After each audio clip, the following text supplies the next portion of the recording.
नमस्कार, स्वागत है आप सभी का मोजो स्टोरी पर।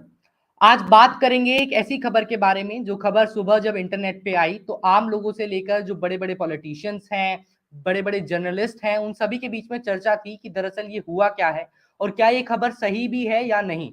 आज बात करेंगे कोविन के डाटा ब्रीच के बारे में जो टेलीग्राम पे हुआ एलिजिडली, क्योंकि बहुत सारे ऑपोजिशन के लीडर्स ने लगातार अपने-अपने ट्विटर हैंडल से इन बातों का उन्होंने इल्जाम लगाया कि भाई कोविन जो ऐप था जो कोविड के लिए वैक्सीनेशन के लिए निकाला गया था गवर्नमेंट द्वारा और वहां पे आपको अपना रजिस्ट्रेशन कराना था ताकि आप वैक्सीन ले सकें। अब अलग अलग ऑपोजिशन लीडर्स ने अपने ट्विटर हैंडल्स के माध्यम से ये बताया कि इस ऐप पे जो डाटा आप लोगों ने सबमिट किया था वो डाटा अब लीक हो गया है टेलीग्राम के किसी चैनल पे। लीक कैसे हो रहा है कि आपका नंबर या किसी भी व्यक्ति का नंबर अगर आप उस टेलीग्राम के चैनल में टेलीग्राम बॉट में डालेंगे तो उस नंबर के रिप्लाई में उस व्यक्ति की पर्सनल डिटेल्स वहां आने लगेंगी। आपकी स्क्रीन पर जो इस वक्त दिखाया जा रहा है उसमें आप देख सकते हैं कि जैसे जयराम रमेश का किसी ने शेयर किया ट्विटर हैंडल पे तो उन्होंने बताया कि जयराम रमेश जो कांग्रेस के नेता है उनकी पर्सनल डिटेल्स आ जाएंगी, आधार कार्ड नंबर आ गया, उनका डेट ऑफ बर्थ, इस तरह की पर्सनल डिटेल्स आने लगी। हालांकि ministry of information and technology ने और जो आपकी अलग अलग मिनिस्ट्रीज जो गवर्नमेंट ऑफ इंडिया के ऑफिशियल्स हैं उन्होंने जो बयान दिया है उनका ये मत है कि ये खबरें थोड़ी सी गलत है, मिस्चीवियस जो एग्जैक्ट उनका वर्बैटिम शब्द था, तो उन्होंने बताया कि ये खबरें गलत हैं और इस पर अभी जांच चल रही है, इन्वेस्टिगेशन चल रही है कि दरअसल ये खबर क्यों फैलाई गई और किसने फैलाई और कितना इसका ऑथेंटिसिटी है। बहरहाल इन सब बातों के तहत हमारे साथ एक बेहद खास मेहमान आज मौजूद है। I have Pranesh Prakash with me to talk on this. We'll be discussing. Pranesh, first of all, welcome to the show. How are you? Not very happy about the data leak. I'm wondering whether my data is also out there, but otherwise I'm well. Yes, absolutely. We are actually all concerned, although the government has said that this information is not correct altogether. But I'll begin with your opening statement. What do you think? Do you believe that कि ये data leak हो सकता है? And if not, then do you agree with the government? And if you believe that data has been leaked, then what could possibly be the reason for this? As far as I can see, there's no reason to doubt the authenticity of the data. Different people belonging to different organizations have been able to access last night and this morning have been able to access data belonging to other people based on their phone numbers. They have proof in the form of screenshots. Those people who are the subjects of the data, including politicians, have confirmed that the data is correct. And given this, I have no reason to doubt that the data, that there in fact has been a data breach of the data relating to Coven registrations. Now, there is a question, how much data is there available in the public? Now, we don't have the answer to that yet. There are three possible sources for the answer to that. One is directly through the government. The Ministry of Health and Family Welfare tells us that we suspect so much data belonging to these many people has been breached and has been accessed by people who are not authorized to do so. The second is for the person or people who have made this Telegram bot, which is no longer online, but it was online up until earlier today, who have made it to say how many records they have access to. And possibly it's not them alone who have access, possibly multiple different entities and people have access. The third is to use statistical methods of doing random sampling of, say, phone numbers or ID numbers and querying this to find out how many from that random sample actually are there in this database, and then make guesses using statistical means to see, okay, out of the 1.1 billion people who possibly could have been affected, how many do we think actually have been affected by this breach? So these are three possible methods that I can think of, but the third method, the statistical means, isn't possible right now, and we don't have any data. The government has, in fact, according to you, the government has denied that a data breach has even taken place. So obviously, we don't have government from the data, All and right. No, but being a cybersecurity expert, Pranesh, I might sound a bit absurd to you, but all of us, in fact, our viewers, me, myself, a lot of us want to know that why does this actually happen? See, as we are showing you graphics telling कि भाई 100 करोड़ से ज्यादा लोग थे जो affect हो सकते थे सीधे सीधा, more than 100 crore people, 4 crore से ज्यादा पीपल जो बच्चे थे उसके अंदर वो शामिल थे, 4 crore children between the age of 12 and 14. तो data is vulnerable, but why does this all happen? I mean जो डाटा पब्लिक डोमेन में मौजूद था या कुछ अलग अलग साइट्स पे मौजूद था, CoWIN was not the only app जहां पे आपका ये डाटा मौजूद था. दे आर ओनली, मतलब बहुत सारे ऐप्स अलग अलग हैं, बहुत सारे प्लेटफॉर्म्स और भी मौजूद हैं जहां पे डाटा मौजूद था. तो is this a security lapse in Covin application? Was this application not designed properly, or was there a security lapse while this application was being designed? What do you think? Why only Covin for this data leak? uh, that's difficult to say for a few reasons. We don't have enough details to say how this data has gotten into the public. So far, we don't have any claims. We don't have any information coming from the government, so it's difficult to say. But what one could say is that the kind of data that has been collected seems to be uh, almost minimal.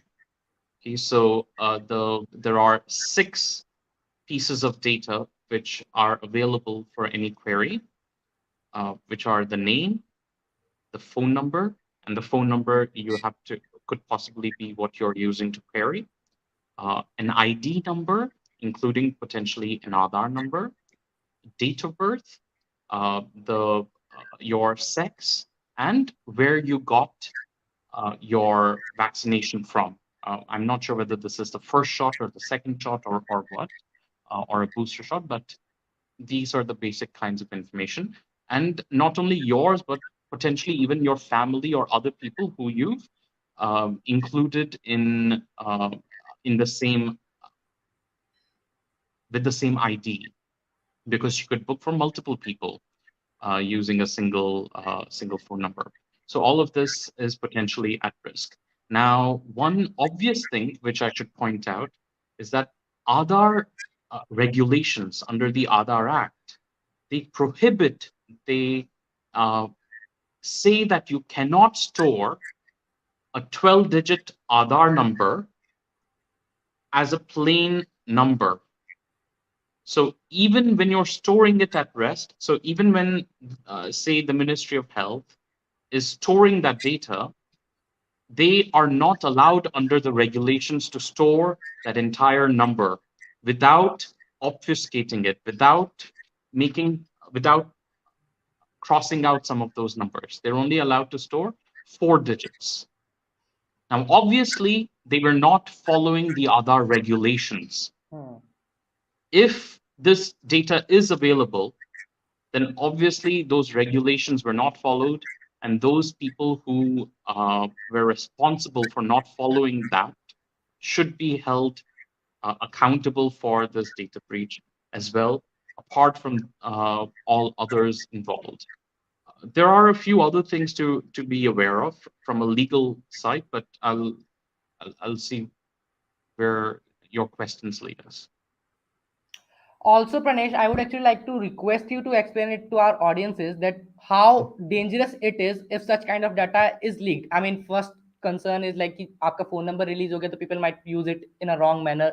Your phone number might be misused. What are the other major concerns related to this data leak which our audiences might not understand or they might not be aware of such concerns? Could you please explain it to them? So importantly, there's nothing that is inherently private or public about any such information. Okay, so one can't say, I think it is important to note that for some people, date of birth might be private information, they might not share that. Some people, mobile number might be private. Some people who they registered for might be private information. For other people, it might not be private at all. So but on the other hand, when it comes to data leaks like this, it is not a matter of whether you consider personally that information to be private or public. What matters is the additional risk that this information creates. For example, if you have a phone or if you're using UPI and you have a PIN for UPI, if you use now UPI normally is 6 digits PIN number, or could be four, could be, but usually it's six. Now, if you use your date of birth as your UPI PIN, then now anyone who has your phone number could possibly know your UPI PIN and could possibly misuse your UPI PIN through SIM jacking attacks and so on. Uh, Now, similarly, if you use your birth date or your spouse's birth date or your child's birth date, that information, if it's available publicly, and if you use that as a PIN for your phone number for your phone, then possibly others who should not have access will now have access uh, to your ATM PIN. So anywhere you use something like a date of birth or someone else's date of birth could potentially be compromised. So apart from this, in many situations, banks, mutual fund companies, etc., they confirm your identity by using date of birth. So when remotely, they're trying to verify that in fact we're talking with our customer and not someone who's pretending to be the customer. They ask for information they think is private, information like date of birth, uh, when uh, when trying to do such kind of a confirmation. Or sometimes they even use date of birth as the password in the PDF that they Hmm. send you. So information like this, while it might not seem private to many people, uh, like many of my friends know my date of birth, right?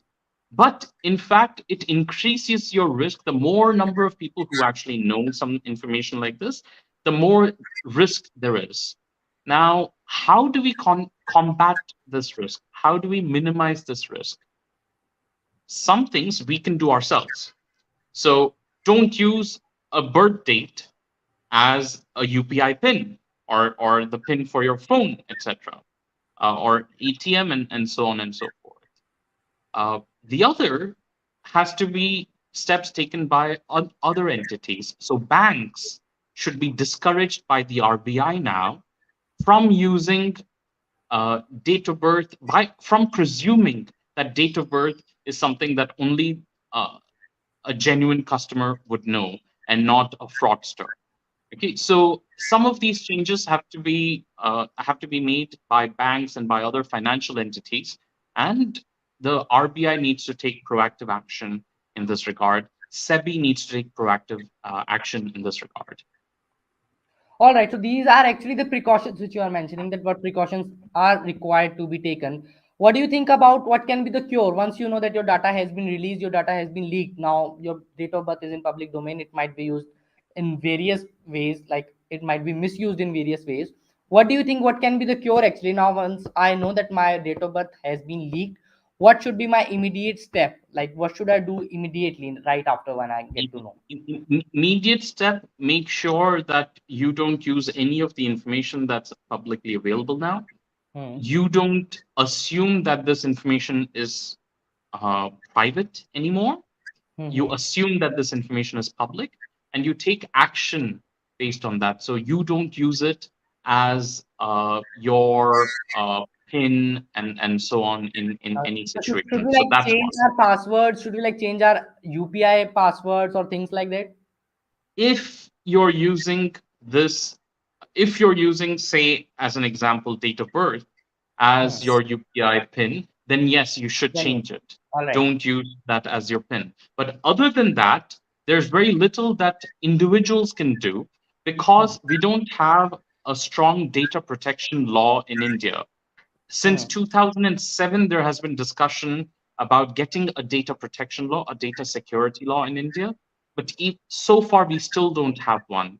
And so, under the Information Technology Act, I hope some people at least file cases against the government for this data breach under Hmm. Section 43A of the Information Technology Act, which requires data security to be put in place, find out whether it's the government or who was actually handling this information, and Hmm. also under the Aadhaar regulations, because to Right. me it seems that the Aadhaar regulations were not followed in this case because some people's Aadhaar numbers, all 12 digits of their Well, Aadhaar number, hmm. Okay. was available, it seems to me, based on the few Hmm. screenshots that have been made No, that available actually by that us. indeed is a very important point which you have raised, Pranesh, कि आपका जो भी Information Technology Act है, what are the laws regarding the Data Safety Act? I'll come to it. I'll come to it a bit later.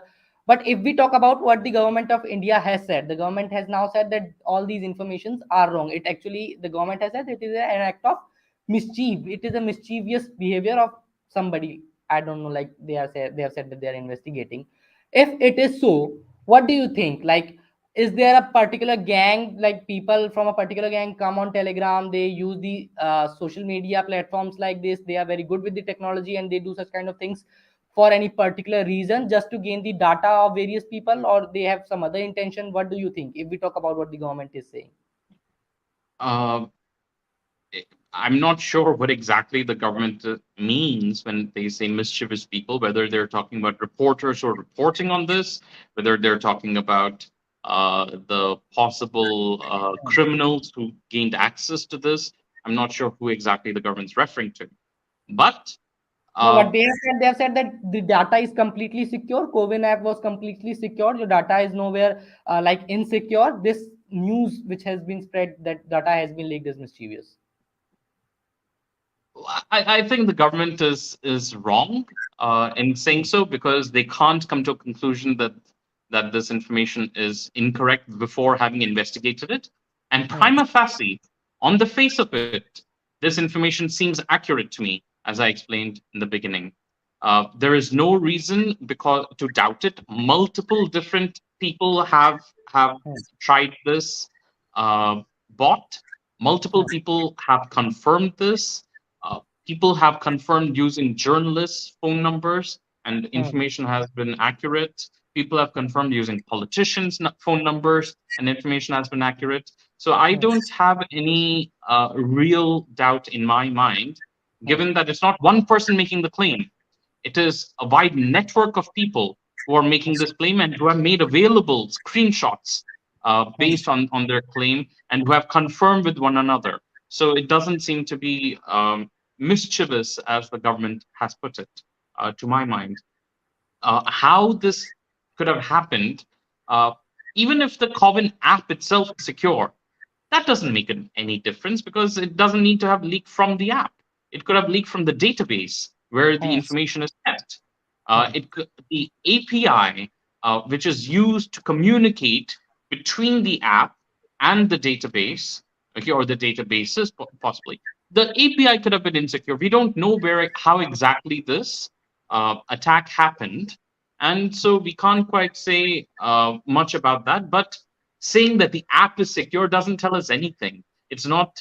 The app could have been 100% secure without any bugs. Could have been a miracle in security design, and still this information could have leaked through the backend database. And stuff like that. This has happened in the past in India. Hundreds of millions of Aadhaar numbers through different government agencies have leaked in the past. Yes, Right. I So would actually like to interrupt here. When you're telling me that app might be secure, it doesn't matter. The data might be leaked from the database. What can be the possibly be the best law? What can be possibly the best precaution we can all take? The government must take. You talked about the Information Technology Act. You talked about what changes, what amendments are required to be made. And to conclude this discussion, I think this is the best way we can conclude this discussion. Being a cyber security expert, what do you think? What can be done best to solve this problem so that these data leaks don't happen in further in future? my opinion, the best counter is not really one in terms of tech. Hmm. The best counter is having disincentives for such leaks. So if you are responsible for certain leaks, then you have to pay a very heavy fine. Okay, and those who are in government who are responsible for this, they should be made to pay a fine. And so what we need essentially is a system of incentives and disincentives, which uh, which will lead to a more secure system. And that means getting something like a Data Protection Act passed, which applies equally to the government as well as to the private sector, and which ensures that these kinds of data breaches are taken very seriously. That in some cases there are criminal consequences as well, and if and through financial disincentives, you essentially improve your security, because the government shouldn't be saying, oh, these are the kinds of security measures you need to take, because this keeps improving, this keeps changing all the time. The government can't put that into the law. But the government can say, if you're responsible and if you haven't taken the best precautions, which are state of the art, then you will be held responsible as an entity, perhaps even personally, and you will be made responsible, and you will have to pay the consequences. And So you're that's when talking things about the change. punishments related to the criminal beats, like. Punishments, fines, etc. Yes.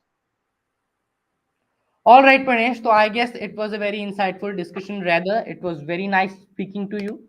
For the audiences, मैं आप लोगों को बताना चाहता हूं जो प्रणेश ने main बातें कही, जैसा उन्होंने बताया कि आपका डाटा इंपॉर्टेंट क्यों है। बहुत लोगों को लगता है कि डेट ऑफ बर्थ हमारी रिलीज हुई है, कोई ऐसी बहुत बड़ी बात नहीं है जी, सबको पता ही था। लेकिन आपकी डेट ऑफ बर्थ से आज जो मॉडर्न डे में, जैसा प्रणेश जी ने आपको बताया कि बहुत लोग आप अपने सिक्योरिटी पासवर्ड्स, जो इंपॉर्टेंट सिक्योरिटी पासवर्ड है, चाहे वो आपका यूपीआई आईडी हो गया या आपके मेल आईडी का पासवर्ड हो सकता है, इस तरह के पासवर्ड्स आप अपने डेट ऑफ बर्थ के आधार पर ही बनाते हैं। आपने शायद ना बनाया हो, बहुत लोगों ने बनाया होता है।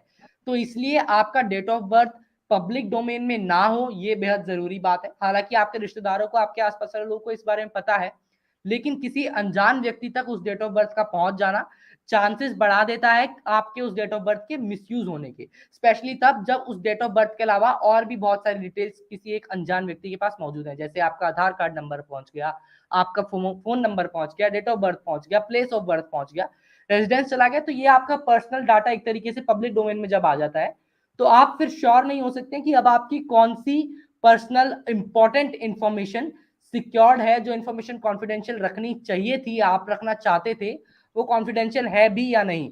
बहुत से बड़े नेता इस डाटा की चपेट में भी आए, अगर आप कथित तौर पे जो अपोजिशन का इल्जाम है उसको सही मानेंगे तो। पी चिदम्बरम जो कि कांग्रेस के बड़े नेता है, उनका डाटा लीक हुआ। के अन्नामलाई बीजेपी के खुद तमिलनाडु के प्रेसिडेंट है, उनका डाटा लीक हुआ। मीनाक्षी लेखी, इसके अलावा जो डॉक्टर हर्षवर्धन हमारे पुराने हेल्थ मिनिस्टर हैं, यूनियन मिनिस्टर, उनका डाटा लीक हुआ। तो बहुत से बड़े बड़े नेताओं का, बहुत से जर्नलिस्ट, हाई प्रोफाइल जर्नलिस्ट इस डाटा लीक की चपेट में आए हैं। गवर्नमेंट ऑफ इंडिया का अभी भी हालांकि साफ साफ तौर पे मत है कि जी ऐसा कुछ हुआ नहीं है, डाटा आपका सिक्योर्ड है। एक इन्वेस्टिगेशन करवाया जा रहा है, उस इन्वेस्टिगेशन की रिपोर्ट में क्या निकल के आता है वो देखने वाली बात होगी। लेकिन मैं उम्मीद करता हूं कि आपको इस कन्वर्सेशन से कुछ चीजें जो जरूरी है कि अगर आपने अपना डाटा, आपको लगता है कि लीक हो गया है, तो क्या करना चाहिए, और अगर खुशकिस्मती से अभी आपका डाटा लीक नहीं हुआ है तो कौन से वो कदम है, प्रिकॉशंस हैं जो आपको लेके चलते रहने चाहिए। Pranesh, thank you so much for connecting with us, it was very nice speaking to you. You're welcome. All right. It's great to see you here. Thank you for watching our work. If you haven't subscribed yet, don't forget to click the bell icon and subscribe to Mojo Story and support independent, robust journalism.